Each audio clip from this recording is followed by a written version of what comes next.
Qual é a primeira imagem que vem na sua cabeça quando se fala em investidor bilionário? Provavelmente você pensa em alguém como Gordon Gekko ou Lobo de Wall Street. Rich enough to have your own jet. Rich enough not to waste time. There is no nobility in poverty. I have been a rich man and I have been a poor man and I choose rich every fucking time. Ou talvez em algum nerd de tecnologia como Mark Zuckerberg, Bill Gates ou Elon Musk. Mas a verdade é que o maior investidor do mundo não se encaixa em nenhum desses perfis. Ele é reservado, mora numa cidadezinha no interior dos Estados Unidos, não se dá bem com tecnologia e detesta luxo. Ele até prefere o hambúrguer do McDonald's do que o prato do melhor chefe do mundo. E apesar dele ter condições de ter uma casa em todas as partes, ele só quer saber de uma. A que ele comprou quando tinha 20 e poucos anos por $31.500. É a casa que ele mora até hoje. Ainda assim, a sua empresa é dona de 5% da Apple, 9% da Coca-Cola, 20% da American Express e tem participações em várias outras empresas que todos nós conhecemos. Hoje ele é o 9º homem mais rico do mundo, também um dos que mais doaram dinheiro para filantropia na história, já foram cerca de 41 bilhões de dólares. Só que falar de bilhões é uma coisa abstrata pra gente, a gente não tem muita noção do que isso significa. Só pra você ter uma ideia, $1 bilhão dá pra comprar uma frota com 80 mil carros Fiat Argo, um dos mais vendidos do Brasil. $1 bilhão também dá para pagar um salário mínimo para quase 400 mil brasileiros durante um ano. Warren Buffett tem mais de uma centena de vezes esse valor. Apesar dele já ter doado mais de 41 bilhões para caridade, seu patrimônio ainda é de 105 bilhões de dólares. E como isso tudo começou? E o vídeo de hoje é patrocinado pela Inco Investimento. Eles são a plataforma líder em investimentos coletivos no Brasil. E fizeram isso oferecendo acesso a oportunidades de investimentos de altíssima qualidade que antes eram exclusivas. Já são mais de 125 milhões investidos pela Inco, 6 mil investidores ativos e mais de 24 milhões depositados nas contas desses investidores. A Inco tem como filosofia democratizar e simplificar o mercado de investimento. Por isso você pode investir nos maiores mercados do Brasil com apenas R$500. E faz tudo pelo celular. E se você quer saber mais sobre a plataforma, clica no link aqui embaixo e você vai ganhar R$50 de bônus para começar a investir.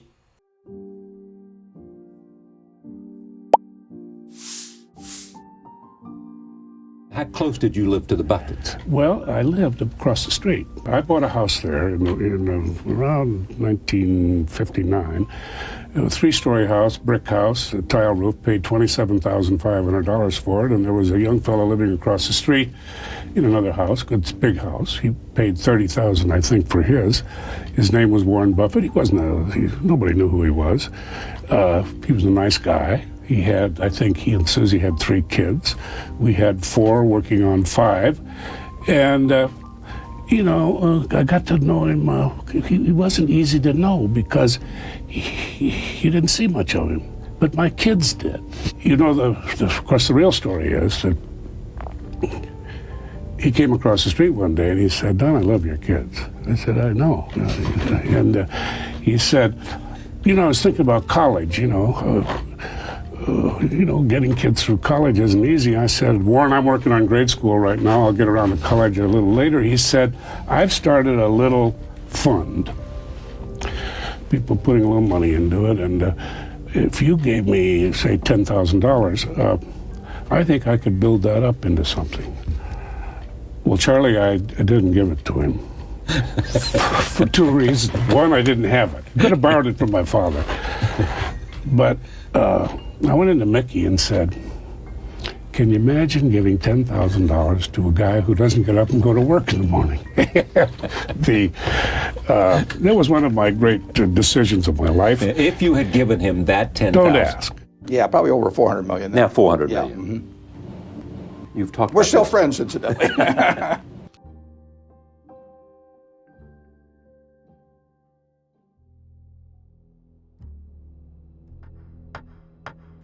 Em 1930, enquanto o mundo mergulhava na Grande Depressão, nascia Warren Buffett, o segundo filho de um casal de classe média que morava em Omaha, Nebraska, uma cidade de 200 mil habitantes no meio-oeste americano. O seu pai, Howard Buffett, perdeu o emprego e toda sua poupança graças à pior crise econômica do século XX. Desesperado para conseguir sustentar 2 filhos, Howard tomou uma decisão que contrariava qualquer recomendação: abrir uma corretora de investimentos em uma época que todo mundo estava fugindo do mercado de ações. And at that time, my dad was paying, as I remember, $55 a month on this house. He had no job. He had 2 little kids. I was about 1 year of age at that time. And my grandfather had a grocery store, so there was at least a little food around, but it was a tough time. It was a tough time. It was the beginning of the Depression. It was the beginning of the Depression, yeah. Essa é uma característica que o Warren herdou de seu pai, a capacidade de ir contra a manada, de ser corajoso quando todas as outras pessoas estão sendo medrosas. Howard começou a oferecer investimentos mais conservadores para os clientes e assim a empresa cresceu. Mas o cenário de escassez mudou a mentalidade de Warren Buffett. Com frequência, ele ouvia seu pai falar com pessimismo sobre o futuro do país. E para se proteger de outra possível quebra, Howard comprava joias de ouro e armazenava sacos de açúcar no porão de casa. Esse exemplo fez o pequeno Warren acumular suas coisas também. No começo era tampinhas de garrafas, bolinhas de gude e selos. Depois veio o dinheiro. Warren ganhava cerca de 5 centavos por semana de seu pai. Isso equivale a mais ou menos $1 nos dias de hoje. Mas ele queria mais. Então teve a ideia de começar a vender Coca-Cola de porta em porta na vizinhança. Picture Omaha in 1937. I was 7 years old and no air conditioning, so the summers were hot and humid. People went out on their lawns at night just to try and cool off, and I got the idea that maybe I could sell them what you would call soft drinks and we called pop. So I went around to a bunch of gas stations, and in those days every gas station had a cooler with varied soft drinks in it, and it had a little opener on the side and something to catch all the bottle caps. So I went around and collected all the bottle caps for weeks. These various gas stations. I collected 8,000 of them. And then I sorted them all out. And I saw that they were Coca-Cola overwhelmed everybody else. So I decided to hook myself up to them. And my grandfather had a grocery store, so I went to my grandfather and I said, how about giving me a deal on Coke so I can sell it around the neighborhood? And he sold me at the rate of 6 bottles for $0.25, and I went around and sold them for $0.05 each. And I sold out every time. And I had no inventory, I had no receivables, I had the best business I ever had. But I made one mistake. I didn't put the money I saved into Coca-Cola stock. But I rectified that mistake some years later. Só que até então, o dinheiro era algo abstrato para Warren. Ele só foi entender a importância real dele depois de uma viagem que ele fez para Nova York quando tinha 10 anos de idade com o pai.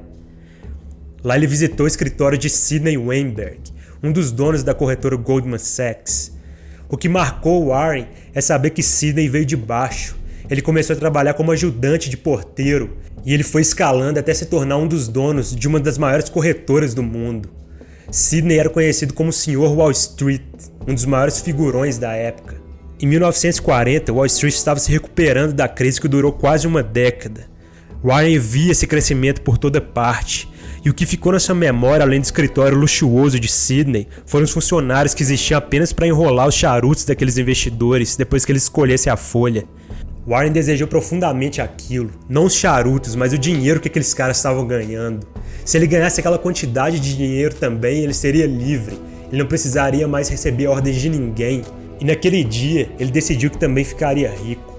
Ele perdeu o interesse por todos os hobbies que ele tinha e colocou o dinheiro no centro de tudo. Agora ele só precisava encontrar um caminho para enriquecer.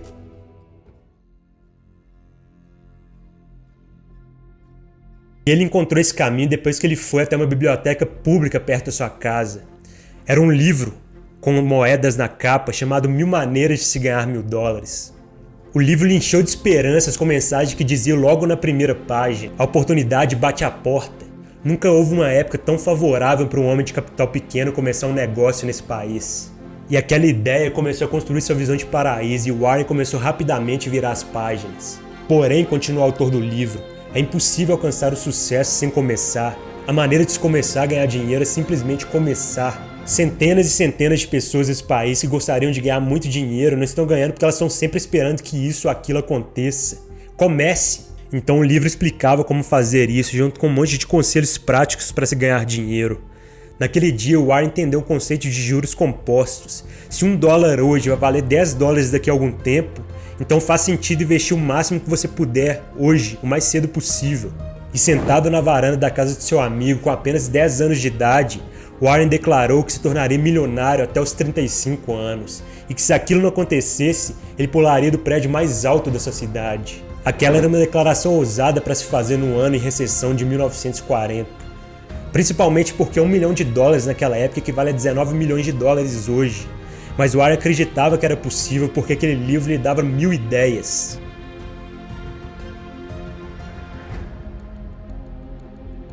Depois de 5 anos vendendo chicletes, Coca-Colas e pipocas nos jogos da cidade, Warren finalmente conseguiu acumular seus primeiros $120. Então decidiu colocar esse dinheiro para render, investindo em ações.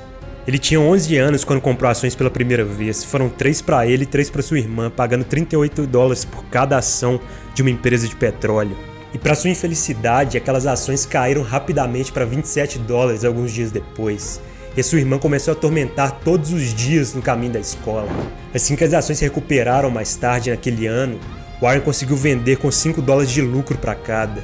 Para ver, depois de alguns meses, elas subiram para $202, fazendo cada um deles perder $492 de lucro. Essa negociação lhe ensinou algumas lições de investimento. Ele tinha demorado 5 anos para juntar seus primeiros $120 e, por impaciência, acabou perdendo quase 4 vezes esse valor de lucro. Ele aprendeu que o mercado de ações é um dispositivo feito para transferir dinheiro dos impacientes para os pacientes.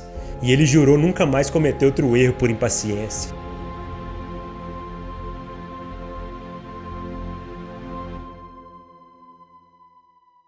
Aos 12 anos de idade, o pai de Warren Buffett foi eleito como deputado e a família toda se mudou para Washington, a capital do país.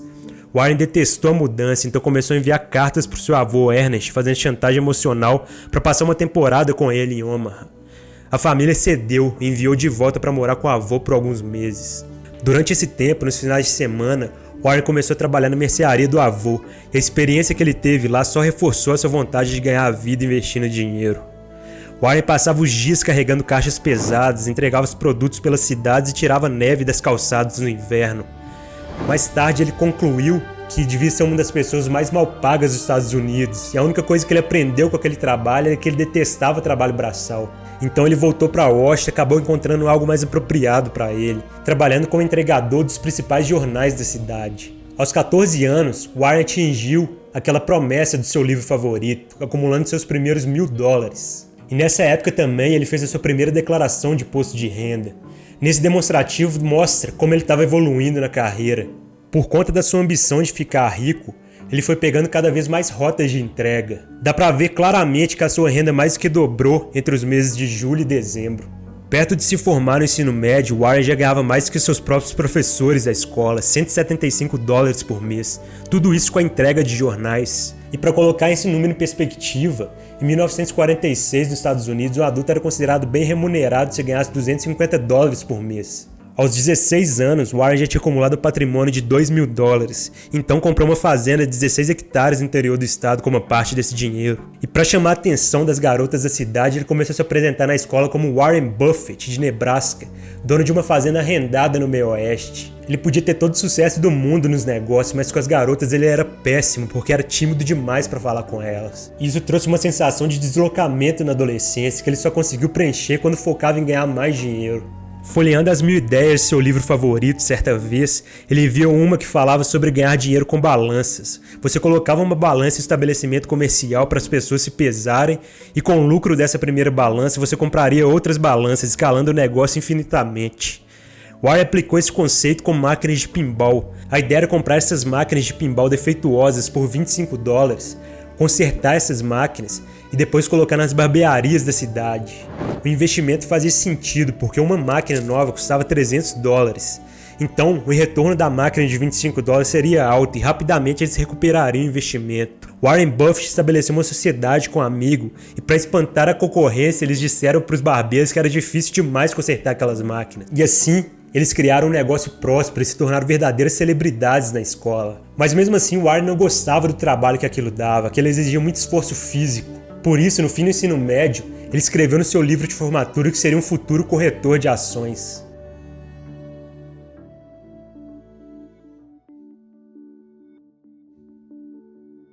Warren não tinha qualquer interesse em entrar na faculdade.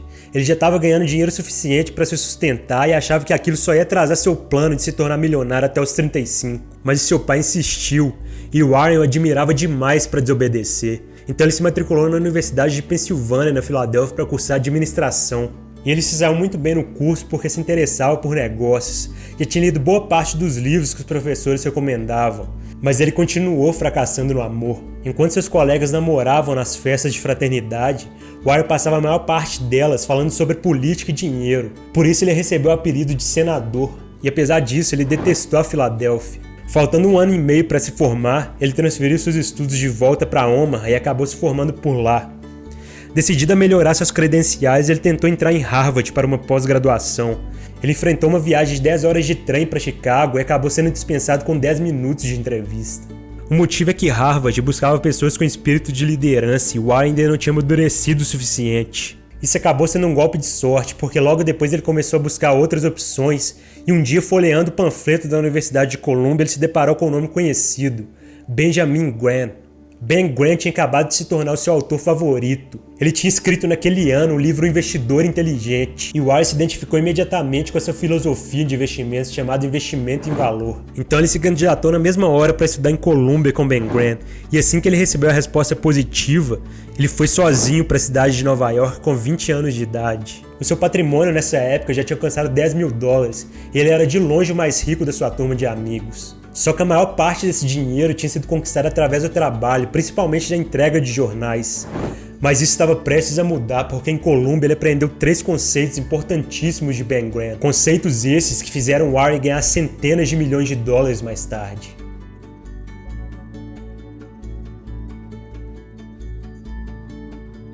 I wouldn't be remotely where I am without Ben Graham. He gave me the foundation. When you read the book, you said to yourself, I said, this makes sense. makes sense. It makes sense. Nothing up till then had really made sense. And the principles are still the same. Principles are absolutely the same.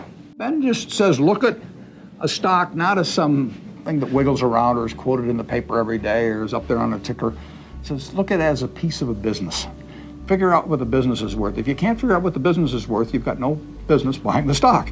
And I'd never thought of it that way. And so I started looking at businesses instead of stock charts and volume and all that kind of thing. And it was amazing what kind of an edge that gave me. And then secondly, he said the stock market is there to serve you, not to instruct you. So you don't look at stock prices as telling you whether you're right or wrong.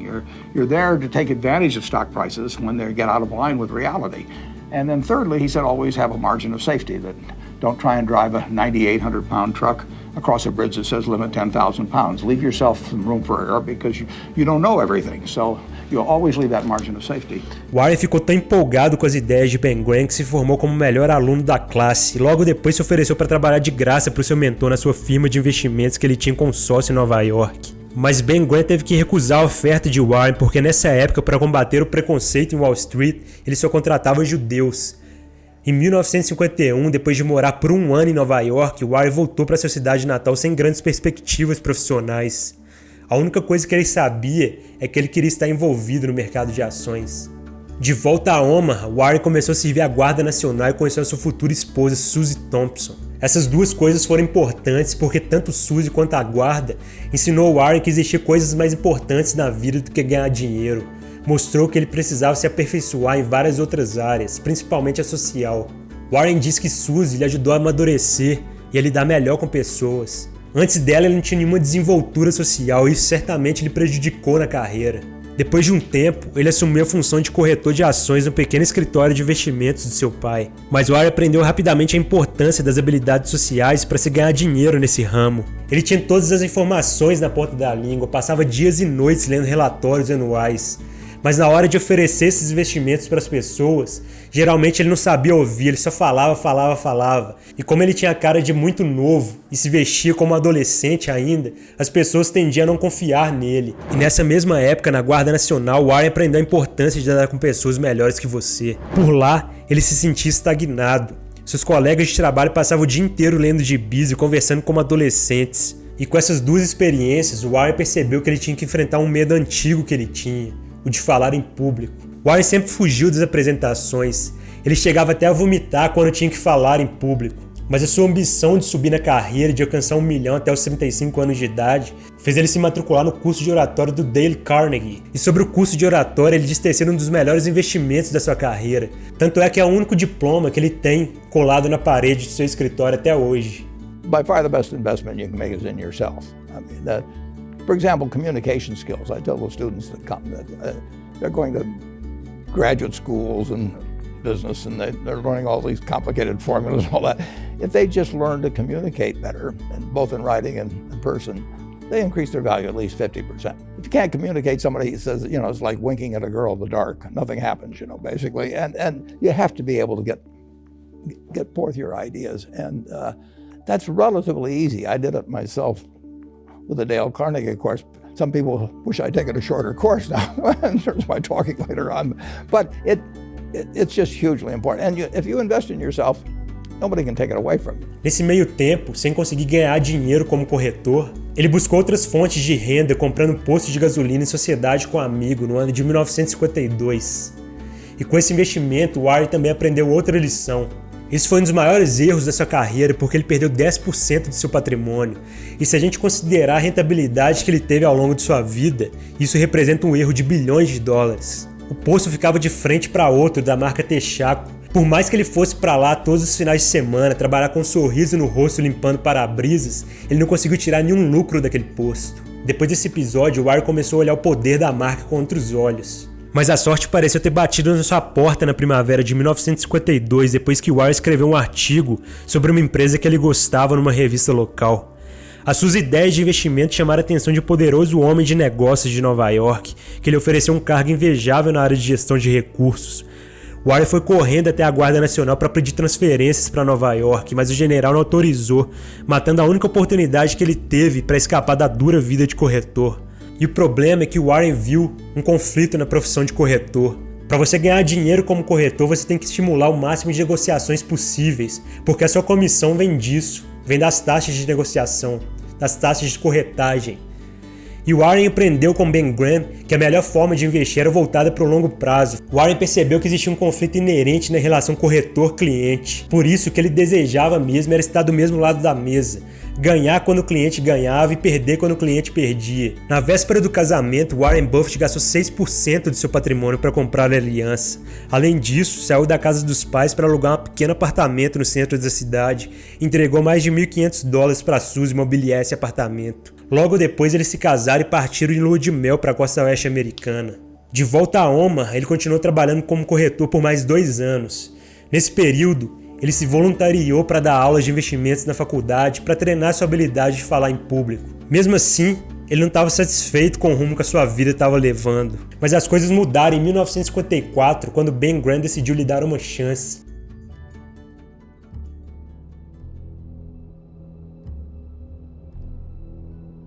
Warren ficou tão empolgado com o convite para trabalhar em Nova York que ele chegou lá um mês antes. O apartamento mais barato de 3 quartos que ele encontrou ficava a 50 quilômetros do centro de Nova York e Warren começou a pegar 1 hora de trem para ir e para voltar todos os dias. Ele foi instalado na sala de arquivos da Graham Newman e leu cada papel que pôs as mãos para aprender sobre o funcionamento da empresa.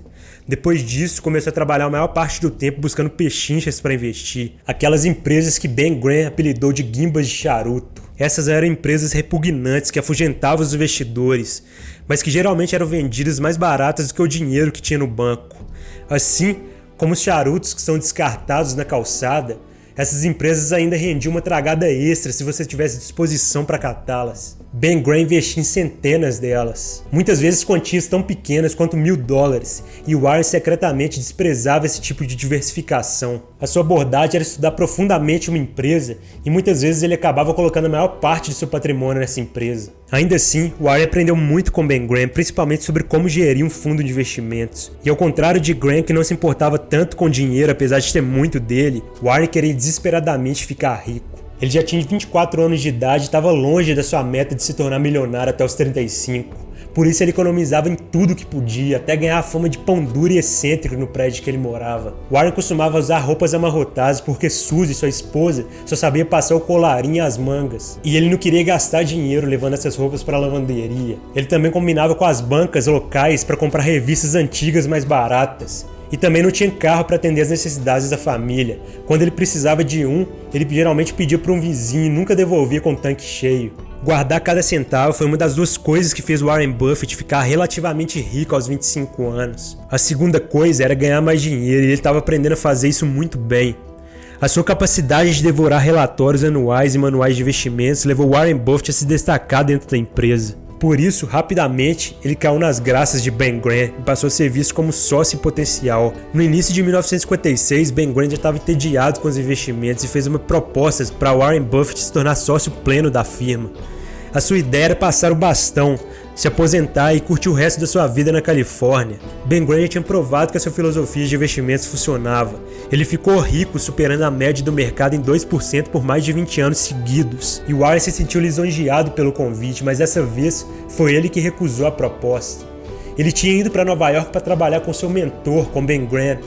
E já que ele não estaria lá, ele não tinha o menor interesse de morar naquela cidade. Então, naquele ano, ele foi embora de Nova York, levando a mulher e agora seus 2 filhos de volta para Omaha.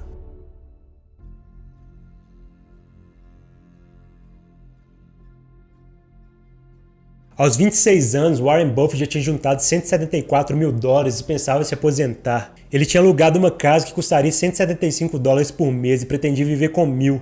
Ainda assim, ele acreditava que era possível aumentar seu patrimônio. E do ponto de vista matemático, Warren tinha provado que isso era possível. Desde que ele entrou em Colômbia com $9.800, ele tinha conseguido rendimentos superiores a 60% ao ano. Mas ele tinha pressa e sabia que precisaria manter essa rentabilidade agressiva se quisesse alcançar $1 milhão até os 35. Por isso, ele abriu uma sociedade de investimentos como a de Ben Graham. A ideia era perfeita. Ele não teria patrão, poderia trabalhar de casa e aplicaria o dinheiro de amigos e parentes da mesma maneira que já fazia com o seu. E se ele cobrasse 25 centavos para cada dólar que ele lucrasse, ele poderia se tornar milionário bem rápido. E munido com os conhecimentos e o fundo Edge inspirado em Ben Graham, Warren tinha toda a razão do mundo de acreditar que era um homem rico. Então, no dia 1º de maio de 1956, Warren Buffett criou a Buffett Associates Limitada, uma sociedade com $105 mil dos sócios e apenas $100 simbólicos do seu próprio bolso. Em menos de um ano, ele conseguiu captar $500 mil e cuidava de tudo sozinho, trabalhando de escritório minúsculo que montou dentro da sua própria casa. Warren passava a maior parte de seus dias lendo e também trabalhava em horas incomuns. Isso causou estranhamento nos vizinhos que nunca viam ele sair para trabalhar de manhã, em uma época que era basicamente a única forma de ganhar dinheiro. Depois que as sociedades lhe renderam uma boa comissão, ele pôde se dar ao luxo de sair do aluguel e comprar uma casa para a família. Agora ele já estava adiantado na meta e por isso em 1958 ele comprou uma casa no estilo holandesa que ficava numa esquina de Omaha. É a mesma casa que ele mora até hoje. Warren chamou essa compra de a insensatez de Buffett porque ele podia usar esse dinheiro para aplicar em ações, o que daria uma rentabilidade muito maior ao longo do tempo. Era assim que ele tratava todo o dinheiro que gastava. Quando seu cabelo crescia, ele fazia o possível para Suzy cortar. E quando ela não queria cortar, ele respondia: eu preciso mesmo gastar $400 mil em um corte de cabelo? Ele sempre levava em consideração os juros futuros daquele investimento. Porque mesmo ganhando mais do que a maioria dos americanos, ele ainda economizava como fazia nos tempos de infância. Mas o ano de 1960 foi um divisor de águas para ele. Ele já estava ganhando fama pela cidade, agora ele já administrava mais de $1.700.000. E Warren já tinha superado a média do mercado em 29% nos 4 anos de existência da sociedade, enquanto cada $1.000 aplicados no índice Dow Jones tinha transformado em $1.400 em 4 anos. Esse mesmo valor aplicado com Warren se transformaria em $2.400. Graças a esse feito, só naquele ano ele ganhou $243 mil de comissão. E Warren Buffett já tinha dado tanto dinheiro para os sócios que alguns olhavam para ele com um olhar de veneração. For each brave soul who entrusted the young investor with $10,000 back in the 1950s, each has become a millionaire many times over. God comes first, my wife comes second, and Buffett comes third. And really, I'm not too sure about the second and third place. Mas o sucesso também trouxe os céticos. Em Omaha, algumas pessoas acreditavam que ele estava formando uma espécie de pirâmide financeira. As pessoas não aceitavam ver o neto do dono da mercearia se tornar um dos caras mais ricos da cidade sem ter que sair para trabalhar todas as manhãs. Em janeiro de 1962, ele já estava administrando tanto dinheiro que teve que juntar todas as sociedades em uma só para simplificar a parte contábil. Também teve que alugar uma sala no Kiewit Plaza, o mesmo prédio que ele vai trabalhar até hoje. A nova sociedade de Warren Buffett tinha se tornado maior que a de Ben Graham em apenas 6 anos. No momento em que ele se mudou para o Kiewit Plaza, ele já administrava mais de $7.200.000. E foi assim que ele atingiu aquela promessa que ele fez na varanda da casa de seu amigo aos 10 anos de idade. Warren Buffett atingiu essa promessa 5 anos mais cedo. Aos 30 anos de idade, ele se tornou milionário. No ano de 1965, Warren Buffett fechou as sociedades e começou a investir através de uma empresa chamada Berkshire Hathaway. Se você tivesse dado para Warren $10 mil naquele dia, hoje ele te devolveria mais de 280 milhões de dólares graças à sua capacidade de investir. A Berkshire hoje é uma das 10 maiores empresas dos Estados Unidos, com valor de mercado de 650 bilhões de dólares. Mas graças a seu sócio Charlie Munger, Warren Buffett não investe mais em guimbas de charuto. Hoje ele busca grandes marcas como Apple, Coca-Cola e até mesmo a brasileira Nubank. Quando Warren declarou que começaria uma sociedade de investimentos em Omaha, muitos lhe disseram que ele não teria sucesso como investidor morando fora de Nova York. Mas ele não só teve sucesso, como se tornou o homem mais rico do mundo no ano de 2008. Warren ganhou o apelido de Oráculo de Omaha, porque qualquer um que se interessa por dinheiro sempre para ouvir o que ele tem a dizer. Os encontros anuais da sua empresa levam centenas de milhares de pessoas para Omaha todos os anos. E prestes a completar 91 anos de idade, ele ainda vai trabalhar todos os dias feliz da vida, porque nas suas palavras, ele é como Michelangelo pintando a Capela Sistina. Why am I running down here every day, and hardly wait to get to work? It isn't for the money. It's because I get to do my job the way I like to do it. I get to paint on my own canvas. I feel like I'm Michelangelo down here, and I'm doing the Sistine Chapel now. Nobody else may think so, but they don't say use a little red paint instead of blue paint or something like that. I get to use whatever paint I want, paint whatever I want. I love it. Warren Buffett é a prova viva que você pode ter muito sucesso seguindo caminhos não convencionais.